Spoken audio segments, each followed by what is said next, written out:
शरीर को स्वस्थ बनाने के लिए लीवर का एक अहम योगदान होता है। यह भोजन में मौजूद पोषक तत्वों को छांटकर अलग करके उन्हें अपने पास सुरक्षित रखता है और जरूरत के अनुसार शरीर के विभिन्न हिस्सों में उनकी आपूर्ति करता है। इतना ही नहीं, यह ब्लड में मौजूद विषैले तत्वों को पहचान कर उन्हें भी शरीर में फैलने से रोकता है। लीवर शरीर का एक महत्वपूर्ण अंग कहा जाता है। अगर लीवर में किसी तरह की परेशानी आ जाए तो पीड़ित को कई सारी समस्याओं का सामना करना पड़ता है। इसीलिए विश्व स्वास्थ्य संगठन के द्वारा हर साल 28 जुलाई को विश्व हेपेटाइटिस दिवस मनाया जाता है। इस बार की हेपेटाइटिस दिवस की थीम हेपेटाइटिस कांट वेट रखी गई है। इस दिन लोगों को इस गंभीर बीमारी के प्रति जागरूक किया जाता है। विश्व हेपेटाइटिस दिवस के लिए 28 जुलाई की तारीख को इसलिए चुना गया है क्योंकि इस दिन नोबेल पुरस्कार विजेता वैज्ञानिक डॉक्टर बारूख बलंगबरबर्ग का जन्मदिन है। इन्होंने ही हेपेटाइटिस बी वायरस की खोज की और टीका विकसित किया था। भारत में अगर हेपेटाइटिस बीमारी के पीड़ितों की बात करें तो हेपेटाइटिस बी से पीड़ित भारत में लगभग मरीज 4 करोड़ बताए जाते हैं। यह आंकड़ा WHO के द्वारा दिया गया है। चलिए जान लेते हैं क्या है हेपेटाइटिस।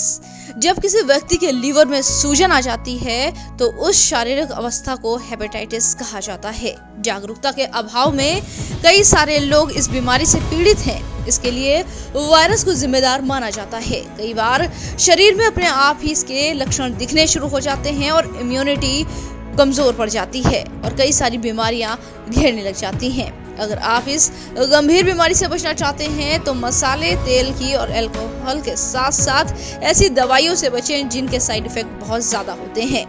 हेपेटाइटिस कितने प्रकार के होते हैं? हेपेटाइटिस को फैलाने के लिए मुख्यतः 5 प्रकार के वायरस जिम्मेदार माने जाते हैं, जिन्हें A, B, C, D और E के नाम से जाना जाता है। हेपेटाइटिस बी और सी के मरीजों में लीवर कैंसर की आशंका बढ़ जाती है। हेपेटाइटिस ए और ई का संक्रमण दूषित पानी और खाने से फैलता है। हेपेटाइटिस बी का वायरस इंजेक्शन, संक्रमित खून चढ़ाने या फिर असुरक्षित यौन संबंध बनाने से भी होता है।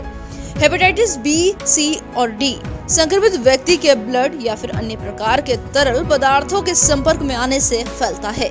यह संक्रमित रक्त, सुई या ऐसे ही अन्य मेडिकल उपकरणों के प्रयोग से भी होता है। हेपेटाइटिस बी का वायरस संक्रमित स्त्री से उसके गर्भ में पल रहे बच्चे तक फैल सकता है। इसीलिए गर्भवती महिलाओं का ज्यादा विशेष ध्यान रखने के लिए कहा जाता है। हेपेटाइटिस के लक्षण: बुखार, भोजन में अरुचि, पेट में दर्द, जी मिचलाना, मांसपेशियों में दर्द, आंखों और त्वचा की रंगत में पीलापन आ जाना, पैरों में सूजन और थकान महसूस होना इसके प्रमुख लक्षण माने जाते हैं। हेपेटाइटिस का उपचार: ब्लड टेस्ट से इसकी पहचान की जा सकती है। इसके अलावा लीवर फंक्शन टेस्ट और अल्ट्रासाउंड कराकर भी आप हेपेटाइटिस की बीमारी और इसके प्रकारों का पता लगा सकते हैं। बच्चों को हेपेटाइटिस से बचाने के लिए टीका दिया जाता है। इसीलिए जब भी कोई छोटा बच्चा हो तो उसे हेपेटाइटिस का टीका जरूर लगाएं। हेपेटाइटिस से कैसे करें बचाव? अपने आसपास सफाई का ध्यान रखें और गर्भवती स्त्रियों को इस मामले में विशेष सजगता बरतनी चाहिए। बच्चों का टीकाकरण कराएं। अब वयस्कों के लिए भी टीके उपलब्ध हैं। अधिक घी, तेल और मिर्च मसाले वाले भोजन से बचें। सिगरेट और अल्कोहल से दूर रहें। लक्षण देखकर अनुमान के आधार पर अपने आप दवा लेने से बचें और इस बीमारी से सुरक्षित रहें।